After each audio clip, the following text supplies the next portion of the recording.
কোরআনের মালিককে জোরে বলুন, আটু চিলিয়ে বলুন কোরআনের মালিককে। কোরআনের মালিক হলেন আল্লাহ। আল্লাহ বলেন কোরআনের মালিক, ইন্না নাহনু নাযালনা যিকরা ওয়া ইন্না লাহু লাহাফিজুন। পৃথিবীর কেউ যদি কোরআনের ইবাদত না করে, আল্লাহ নিজেই বলেছেন কোরআনের মালিক আমি আল্লাহ। আমি কিভাবে কোন দিক দিয়ে হেফাজত করব, আমি আল্লাহ ছাড়া পৃথিবীর কেউ বলতে পারবে না। মুসলমান, কোরআন বন্ধ করে দিতে পারলো না, মাদ্রাসা বন্ধ করে দিতে পারলো না। আর একটা আইন তারা তৈরি করতে লাগলো। আইনটা হলো মুসলমানদের ওয়াকফ কেড়ে নিতে হবে, ওয়াকফ সম্পত্তি কেড়ে নিতে হবে। ওয়াকফ সম্পত্তি যদি মুসলমানদের কেড়ে নিতে পারি, মুসলমানরা একবারে পঙ্গু হয়ে যাবে। কিন্তু ও মুসলমান গো, ভালো করে শোনে না, মুসলমানদের ওয়াকফ সম্পত্তির সঙ্গে ধর্ম কর্ম জড়িয়ে গেছে রে বাবা। মুসলমানদের ইবাদত জড়িয়ে আছে। খোদানি কাজটা যদি ওয়াকফ বোর্ডকে তারা নিয়ে নেয়, আপনি আপনার মসজিদে আজান দিতে পারবেন না, আপনি আপনার মসজিদ আপনি আজান দিতে পারবেন না, আপনি নামাজ পড়তে পারবেন না, এরকম জালসা মিলাদ আপনি করতে পারবেন না। সব থেকে বড় কথা হলো, আপনার আমার মা বাপ যদি মারা যায়, আপনার আমার মা বাপ আত্মীয় স্বজন যদি মারা যায়, আপনি কবর করে কবরে মাটি দিতে পারবেন না।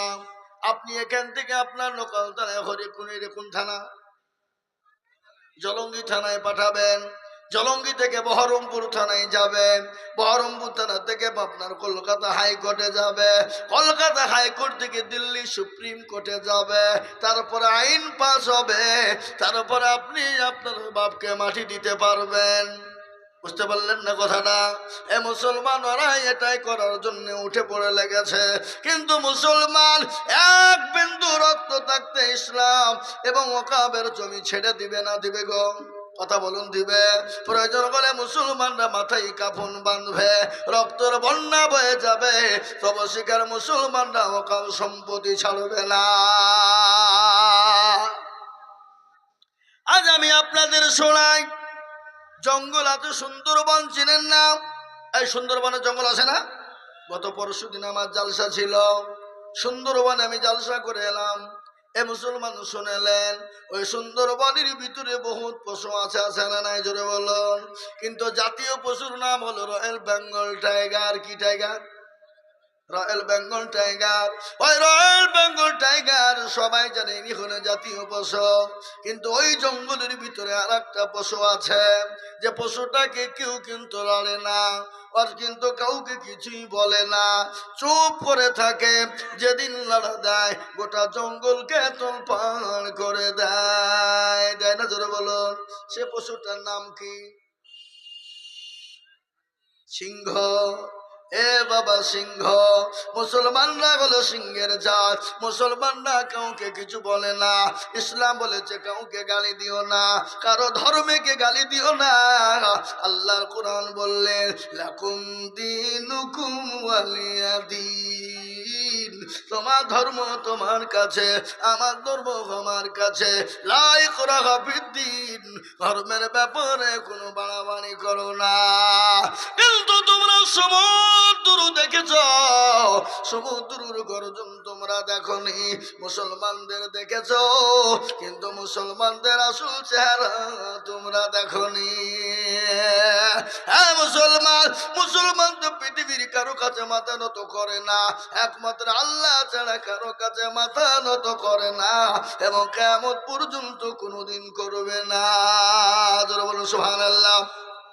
ভাই আমার, বাবা জীবনেরা, ভালো করে কান করে শুনেলেন, যে জাতি মৃত্যুর পরোয়া করে না, যে জাতি মরণের কোনো ভয় করে না, যে জাতি বিবিকে বাসর করে রেখে দিয়ে, ফুলসজ্জার রাত্রি রেখে দিয়ে নতুন বিবাহ করেছে হযরত আব্দুল্লাহ ইবনে রাওহা, নতুন বিবাহ করে নবী আমার ডাক দিলেন, সাহাবা তোমাকে জিহাদের ময়দানে চলে যেতে হবে। হযরত আব্দুল্লাহ ইবনে রাওহা তিনি চলে গেলেন, নবীকে বললেন, নবী গো, আমি জিহাদের ময়দানে যাওয়ার জন্য তৈরি হয়ে গেছি। নবী বলেন, আব্দুল্লাহ ইবনে রওহা, তুমি তোমার বিবির সঙ্গে দেখা করে এসো। হযরতে আব্দুল্লাহ ইবনে রওহা তিনি গেলেন, যাওয়ার পরে বিবি দেখছে কোরআন তেলাওয়াত করে। কি তেলাওয়াত জোরে বলুন, কতক্ষণ না কেন কোরআন। আর আমাদের বাড়িতে গিয়ে বিবিরা কি করে, কোরআন পড়ে। আপনাদের দিকে পড়ে নাকি? এখন মোবাইল নিয়ে ব্যস্ত, সিরিয়াল নিয়ে ব্যস্ত। এখন ভাবির বড় মোবাইল, নাইলে স্বামীর সাথে কথা বলবে না। কথা কন না কেন, কথা বলেন না? হ্যাঁ, ভাবি বলছে বড় মোবাইল দাও, তোমার ভাত খাবো না। না দিলে, আর যদি দাও তো ভালো, না দিলে বাপের বাড়ি চললাম। আপনাদের দেশে সব নাই, আছে নাকি? এ মুসলমান শোনেন, নারী জাতি কমলতি কিবা মন্ত্র জানে, প্রেমের রশি গলে দিয়ে আস্তে আস্তে টানে। শহরে বাজার দেখো নারীদের ঢল, পর্দাবিহীন চলে তারা করে ঝলমল। নারীরা নিজেকে আশিকি বানায়, দেশটা আজ ধ্বংস নারীর বেপরদায়। ঠিক না বেরিয়ে জোরে বলুন এ মুসলমান। হযরতে আব্দুল্লাহ ইবনে রওহা তিনি বাড়িতে গিয়ে বিবিকে সালাম দিলেন। বলুন তো, বিবিকে সালাম দেওয়া যাবে কি যাবে না? জায়েজ না না জায়েজ? কারা কারা দেন?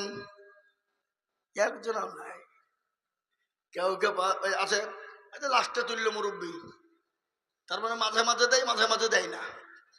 লাস্টে তুলেছে, লাস্টে, তার মানে কি দাঁড়াবে? ঠিক কিনা জোরে বলুন। হ্যাঁ মুসলমান, বিবিকে সালাম দিবেন। স্বামী স্ত্রীর মধ্যে ভালোবাসা প্রেম প্রীতি জন্ম নিবে। স্বামী স্ত্রী সালাম দাদি করবেন। বাড়িতে কোনোদিন অশান্তি হবে না, বাড়িতে কোনোদিন ঝগড়া হবে না, স্বামী স্ত্রীর মধ্যে কোনোদিন বিবাদ ঘটবে না। আল্লাহ নবী, বিশ্ব নবী বলে গেছেন, স্বামী স্ত্রীর মহাব্বত আল্লাহর বড় নিয়ামত। যেটা বলুন ঠিক কিনা? স্বামী স্ত্রীর মহাব্বত আল্লাহর বড় নিয়ামত। স্বামীরা বাড়িতে বিবিকে সালাম দিবেন। এখন যে প্রথমে যে সালাম দিয়ে দিবেন, আজ একটু হাসবে নাকি? আমি হিসেবে বলবে, একদিন দুদিন বলবে, কিন্তু 3 দিনের দিন কিন্তু আর কোনোদিন বলবে না। আমি আপনাদেরকে শোনাবো, শোনালেন ভাইয়েরা ও মুসলমান। হযরত আব্দুল্লাহ ইবনে রওহা তিনি বাড়িতে বিবিকে সালাম দিলেন। বিবি কিন্তু কোরআন তেলাওয়াত করেন। বিবিকে বললেন, বিবি রে, আমি তোমার স্বামী এসেছি, সালামটা নাও, সালামের উত্তরটা দাও। সালামের উত্তরটা বিবি সুন্দর করে দিয়ে দিলেন। বলে, বিবি তুমি আমার জন্যে আল্লাহর কাছে কোনো হক বলে দাবি করো না। কেন স্বামী, কি কারণে? বলে, আমি জিহাদের ময়দানে চলে গেলাম, বিশ্ব নবী আমাকে জিহাদের ময়দানে সেনাপতি করেছে। বিবি আমি আর জীবনেও কোনোদিন ফিরে আসবো না। বিবি বলেন, স্বামী গো, নতুন বিবাহ হয়েছে, আমি আপনার চেহারা কেন এখনো পর্যন্ত একটা বারের জন্য দেখি নাই। আপনি আমার চেহারা কেন দেখেন নাই? আমি মদিনার সব থেকে সুন্দরী নারী, আমি মদিনার হুর। স্বামী আপনি একটা বারের জন্য ভিতরে আসবেন। স্বামীকে ডাক দিলেন। বিবি, স্বামী বললেন ভিতরে, বিবি বললেন আসুন। স্বামী বললেন, বিবি রে, আমি যদি ভিতরে চলে যাই, আমি জিহাদের ময়দানে যেতে পারবো না। ও বিবি, আমি তোমার প্রেমে পাগল হয়ে যাব। বিবির কত ত্যাগ, বিবির কত আল্লাহ বলে দিনদারিনী, পরোজগারিনী, ইমানদারিনী বিবি। বিবি ডাক দিয়ে বলে, স্বামী গো, খোদার কসম করে বলি, আমি আপনাকে প্রেম নিবেদন আমি করব না। স্বামী গো, আমি একটা বাড়ির জন্য আপনার চেহারা কান দেখতে চাই। কিয়ামতের দিন আমি জানি আপনাকে খুঁজে বের করে ফেলতে পারি। যারা বলুন সুবহানাল্লাহ। স্বামী বলেন, বিবি রে, এই নমুনা, এই এরাদা যদি তোমার হয়ে যায়, ও বিবি, 1000টা কালো ঘোড়া, তার মধ্যে একটু যদি সাদা ঘোড়া থাকে, বলো বিবি তুমি চিনতে পারবে কিনা? বিবি বলেন, স্বামী গো, আমি অবশ্যই পেরে যাব। বলে, ও বিবি, কিয়ামতের দিনে তোমাকে আমাকে খোঁজার প্রয়োজন হবে না, আমাকে তুমি অটোমেটিক পেয়ে যাবা। জোরে বলুন সুবহানাল্লাহ।